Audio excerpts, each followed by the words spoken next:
अल्लाह रब्बुल इज़्ज़त का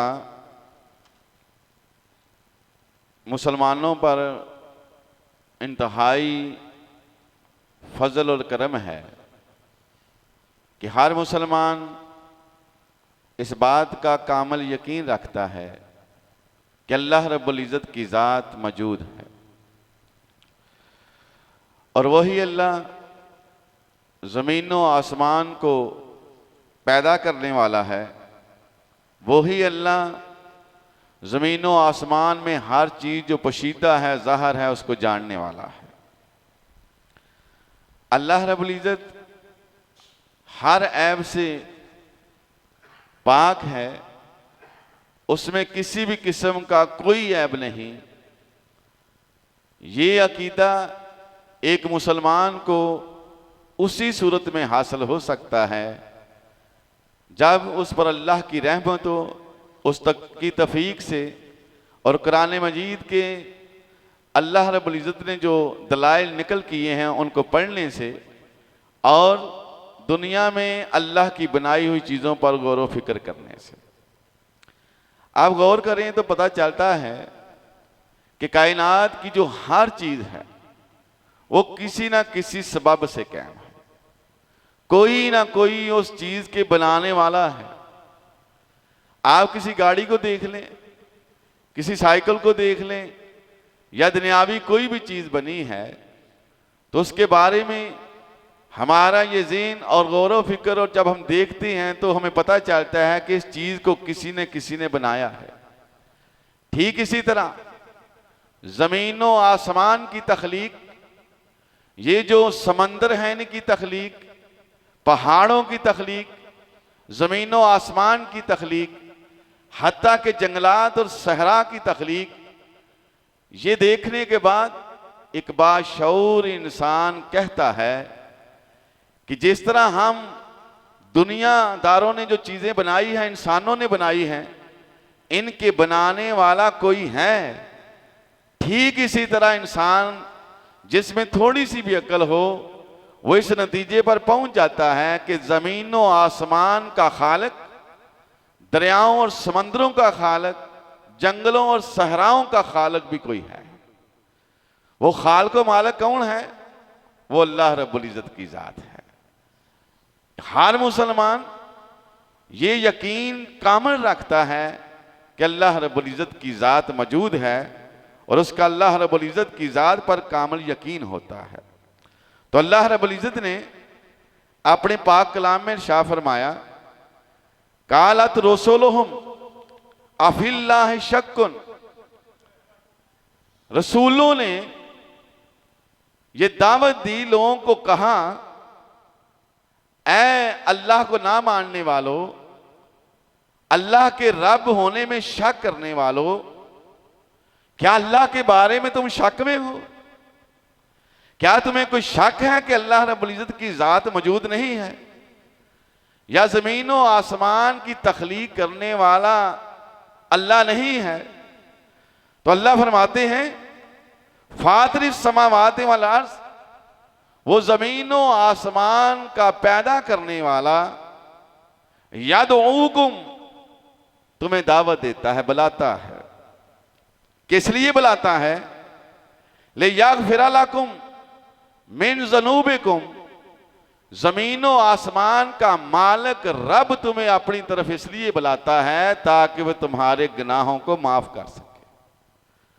तुम जो गलतियां, कुताहियां, रब की नाफरमानियां, नाशुक्रियां करते हो जाने न जाने में, वो ज़मीन व आसमान का मालिक तुम्हें बुलाता है इसलिए ताकि उन गुनाहों पर काटी फेर। अल्लाह फरमाते हैं, वयुअख़्खिरुकुम इला अजलिन मुसम्मा, फिर अल्लाह रब्बुल इज़्ज़त में इसलिए भी बुलाता है अपनी तरफ कि तुम्हें एक मुकर्रर मुद्दत, मोहलत दे ताकि तुम गौर व फिक्र करो और अल्लाह रब्बुल इज़्ज़त की तरफ रुजू करके।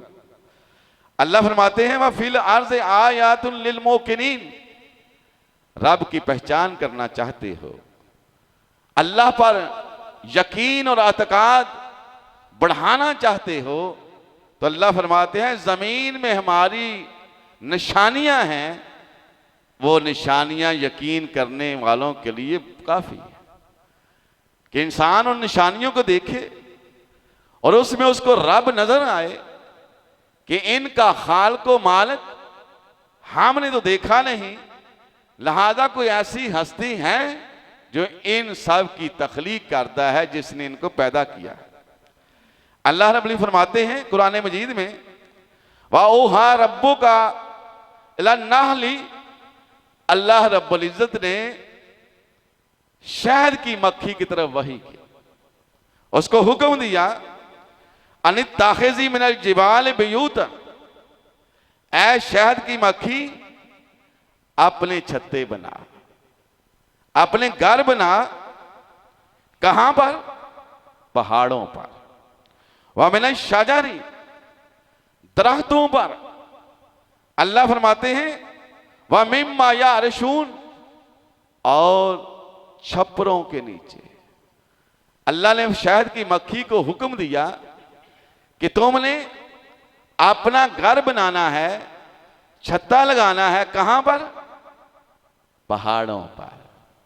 ये सिखाने वाला कौन है? अल्लाह फरमाते हैं मैं वो अल्लाह हूं जिसने शहद की मक्खी को हुक्म दिया कि अपने छत्तों को पहाड़ों पर, दरख्तों पर और छप्परों के नीचे बनाए। अल्लाह फरमाते हैं फिर हमने हुक्म दिया सुम्मा कोली मिन कुल्ल समारात, ऐ शहद की मक्खी हर किस्म के फल को चूस खा। फसलों की सोबोला रब्बे का जलूला, और अपने रब की सीधी राहों पर भी चल। अब देखें शहद की मक्खी, एक छोटी सी मक्खी, पता नहीं कहां कहां से जाके वो फलों का रस चूसती है, लेकिन अल्लाह रब्बुल इज्जत ने उनके लिए भी राहें तय की हुई हैं। वो उन्हीं रस्तों से जाती हैं और उन्हीं रस्तों से वापस उन छतों में आती है। अल्लाह फरमाते हैं ये किसने सिखाया? उस मक्खी को ये बात किसने सिखाई? फरमाया याखरुजु मिन बतूनिहा शिराबुन मुख्तलिफुन अलवानुहु फीही। अब शहद की मक्खी फलों से रस चूसती है, उस फलों के रस चूसने से अल्लाह रब्बुल इज्जत उस मक्खी से क्या पैदा करते हैं कि उस मक्खी से अल्लाह रब्बुल इज्जत शहद को पैदा करते हैं जो मुख्तलिफ रंगों का होता है। आपने देखा कि हम जब शहद लेने जाते हैं तो शहद मुख्तलिफ रंगों का होता है। कोई कहता है ये कमाद में जो शहद की मक्खी रहती है ये उसका है, ये फलां चीज का है। तो अल्लाह फरमाते हैं वो शहद की मक्खी जो फलों के रस को चूसती है, उस रस को शहद किसने बनाया? अल्लाह फरमाते हैं मैं वो अल्लाह हूं जिसने वो शहद बनाया। अब देखिए वो ही मक्खी रस चूस रही है फलों का, और उस रस से एक तरफ शहद आ रहा है। एक ही खाने में गया, उस खाने में छोटी सी मक्खी है, उस एक खाने में अल्लाह रब्बुल इज्जत एक तरफ शहद इकट्ठा कर रहे हैं और दूसरी तरफ जहर इकट्ठा कर रहे हैं। एक ही मक्खी, एक ही खुराक, दो चीजें पैदा हो रही हैं। शहद है जो लोगों के लिए ग़िज़ा भी है और शफा भी है, और दूसरी तरफ जब उस मक्खी को कोई सताता है, परेशान करता है, वो ऐसा जहर उसके जिस्म में दाखिल करती है कि जिससे उसको बड़ी जलन, आग सी महसूस होती है, तकलीफ होती है। तो अल्लाह रब्बुल इज्जत फरमाते हैं उस मक्खी के पेट में जो फलों के रस से दो चीजें पैदा करने वाला है वो अल्लाह ही है, लिहाजा उस अल्लाह पर यकीन करो। अल्लाह फरमाते हैं ओ लोगों वाइन्ना लाकुम फिल अनआम, अपने चपायों की तरफ देखो, अपने दूध देने वाले जानवरों की तरफ देखो, गाय, भैंस, बकरी, ऊंट की तरफ देखो। तुम क्या देखते हो? ले इब्रा, अल्लाह फरमाते हैं उसमें तुम्हारे लिए नसीहत है। ये जानवर, ये अल्लाह की बनाई हुई चीजें ऐसे ही नहीं इनको देखने से, गौर फिक्र करने से इंसान के ईमान में यकीन पैदा होता है। ये इनका इल्म हासिल करना। हम जो हर तरफ रट लगाए बैठे रहते हैं ना कि सिर्फ दीन का इल्म पढ़ो, दीन का इल्म पढ़ो।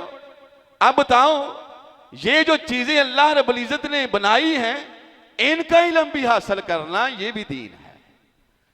ऐसा नहीं, अब इंसान अल्लाह रब्बुल इज्जत ने पैदा किया है, अब जब इसकी स्टडी हुई, इस पर तहकीक हुई, लोग हैरानो परेशान हैं कि इंसान के एक एक निजाम में कितने कितने सिस्टम लगे हुए हैं।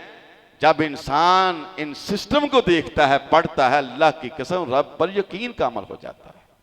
ये एक अलग बात है कि हमारे कॉलेजों में, हमारे स्कूलों में ये निज़ाम नहीं कि तरबियत का, कि बतलाया जा सके कि ये हर चीज जो है अल्लाह की तरफ जो इशारा करती है, अल्लाह पर गौर व फिक्र करने के लिए हमको जो उबारती है, इसका एक ही मकसद है कि इंसान अल्लाह की तरफ रुजू करे, उसके बताए हुक्म पर चले। तो अल्लाह फरमाते हैं, देखो एक ही मक्खी फलों का रस ले रही है, उस फलों के रस में अल्लाह रब्बुल इज्जत जहर और शहद बना रहे हैं। वो कौन सी जात है? अल्लाह रब्बुल फरमाते हैं वो अल्लाह की जात है। इन्ना फी ज़ालिका लआया लिक़ौमिन यतफ़क्करून। और इस शहद की मक्खी से शहद का निकलना, उस जहर का बनना, ऐसे लोगों को लिए निशानियां हैं जो फिक्र करने वाले हैं, जो गौर व फिक्र करना चाहते हैं, जो समझते हैं कि अल्लाह रब्बुल इज्जत ने कोई भी शय ऐसे फालतू पैदा नहीं की। अल्लाह रब्बुल इज्जत फरमाते हैं, और लोगों, तुम्हारे जो जानवर हैं, चौपाए जो हैं, जरा देखो तो सही, नुस्कीकुम मिम्मा फी बतूनी मिन बैना फरसिन व दम्मिन लबन। अब देखो, अल्लाह फरमाते हैं कि तुम अपने चिपायों को क्या डालते हो खाने के लिए? चारा, घास फूस। अल्लाह फरमाते हैं वो जानवर चारा घास फूस खाने के बाद वो एक बर्तन में जमा होता है, मैदे में जमा होता है। तुम जो जो खिलाते हो एक मैदे में, एक बर्तन में जमा हो रहा है। अब उस बर्तन में से अल्लाह रब्बुल इज्जत खून भी है, गोबर भी है और दूध भी है। अल्लाह फरमाते हैं, लोगों क्या तुमने कभी देखा है कि दूध में खून आ रहा हो, या दूध में गोबर मिला हुआ हो, या गोबर में दूध मिला हुआ हो, या जो है वो खून में दूध शामिल हो? अल्लाह फरमाते हैं एक खुराक खा रहा है, घास फूस, लेकिन उसमें से अल्लाह रब्बुल इज्जत एक ही बर्तन से तीन चीजें, खून भी है, गोबर भी है। अब उसमें से अल्लाह रब्बुल इज्जत तुम्हारे लिए दूध बनाते हैं जो पीने वालों के लिए बड़ा ही मजेदार होता है। तो अल्लाह फरमाते हैं इसमें निशानी है ऐसे लोगों के लिए जो गौर व फिक्र करना चाहते हैं। आज दुनिया में अफरा तफरी क्यों है, नफसा नफसी क्यों है? एक ही वजह है, अल्लाह पर यकीन नहीं है। अल्लाह पर कामल यकीन में कमी हो चुकी है। इस यकीन को, इस ईमान को अल्लाह पर पुख्तगी करने के लिए इन अल्लाह की दी हुई मसालों को पढ़ना पड़ेगा, समझना पड़ेगा, फिर यकीन का अमल बनता जाता है। अल्लाह फरमाते हैं, लोगों, वमा मिन दाब्बतिन फिल अर्ज़। अब देखो, जमीन में तुमने हर किस्म के जानवर देखे, चल रहे हैं, फिर रहे हैं। अल्लाह फरमाते हैं, वाला ताइरुन यतीरु बिजनाहिही। और तुमने देखा कि इनमें से एक जो नस्ल है, मखलूक है, वो परिंदे भी हैं। अब वो परिंदे अल्लाह फरमाते हैं कैसे हैं? हमने उनको दो बाजू लगा दिए। अब वो दो बाजू में अल्लाह रब्बुल इज्जत ने पर लगा दिए, कई किस्म के कई पर लगा दिए। अब उन परों के जो है उसमें एक डंडी होती है, और सब परों की डंडियां एक हड्डी के साथ जुड़ी होती हैं, और वो हड्डी सीने के साथ जुड़ी होती है। अल्लाह फरमाते हैं, जब वो परिंदा परवाज करता है तो वो अपने पंखों को फैला देता है, ऐसे लगता है जैसे आसमान पर कुछ छतरी हो, अब वो परिंदा अपने पंखों से हवा को चीरता हुआ आगे की तरफ हरकत करता है।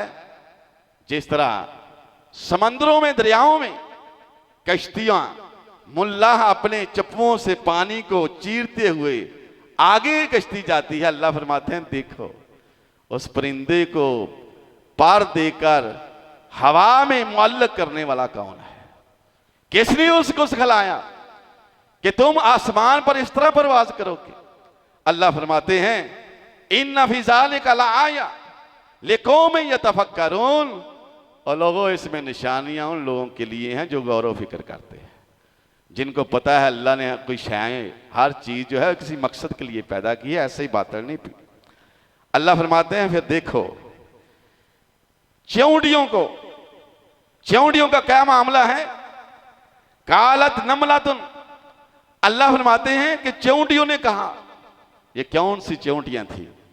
अल्लाह फरमाते हैं ये वो च्योंटियां थी जब सुलेमान अलैहिस्सलाम अपने लश्कर के साथ अपने महल से बाहर निकले। अब लश्कर आ रहा है और च्योंटियां अपने बिल्लों से निकली हुई हैं। च्योंटियों ने देखा तो च्योंटियां कहने लगी या अय्युहन नमलु दुखुलू मिन साकिनकुम, ऐ च्योंटियों जो अपने बिल्लों से बाहर निकली हो, अपने बिल्लों में दाखिल हो जाओ, दाखिल हो जाओ, कहीं ऐसा ना हो ला यहतिनन्नकुम सुलेमान व जुनूदहु, कहीं ऐसा ना हो कि सुलेमान अलैहिस्सलाम और उनका लश्कर जो है वो तुम्हें तबाह बर्बाद ना कर दे, तुम्हें कुचल ना दे। वहुम ला यशऊरून, और उनको खबर तक ना हो, उनको खबर ही ना हो और वो तुम्हें जो है वो कुचल कर आगे चले जाए। ऐ च्योंटियों तुम क्या करो, तुम बिल्लों में दाखिल हो जाओ। अब च्योंटियों को अपने नफे नुकसान का सिखाने वाला कौन है? अल्लाह फरमाते हैं मैं वो अल्लाह। अब च्योंटियों पर जब गौर किया गया, लोगों ने क्या देखा कि छोटी सी च्योंटी है, छोटी सी कीड़ी है। जिस तरह अल्लाह ने बड़े जानवरों को, इंसानों को हाथ, पांव, सर, दाढ़, मेदा, टांगे, शर्मगाह, हर चीज अता की, अल्लाह ने च्योंटी को बनाकर बता दिया कि लोगों जिस तरह मैं बड़े जानदारों को हर चीज दे सकता हूं, मैं एक छोटी सी छोटी मखलूक को भी ये सारी चीजें दे सकता हूं। मैं ही बोल रहा हूं, कोई है च्योंटी बनाने वाला? और तहकीक दानों ने क्या तहकीक की कि च्योंटी इतनी समझदार होती है, इतनी मजबूत होती है कि वो सारा दिन काम करती है और कभी थकती नहीं। अब देखें नन्ही नन्ही टांगे इतनी मजबूत होती हैं, इतनी मजबूत होती हैं कि अपने से 5 गुना वजन उठा लेती है और उसको उठाकर चढ़ाइयों भी चढ़ती है, नीचे भी आती है, अपने से 5 गुना वजन। अब च्योंटियों की जहानत का आलम देखें, सारी गर्मियां अनाज को इकट्ठा करती है और अनाज भी कौन सा? सूखा। उसको जमा करती हैं।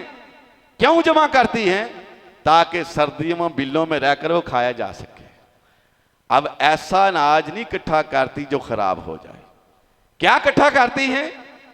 जू, गेहूं, गंदम, ये अनाज इकट्ठा करती हैं।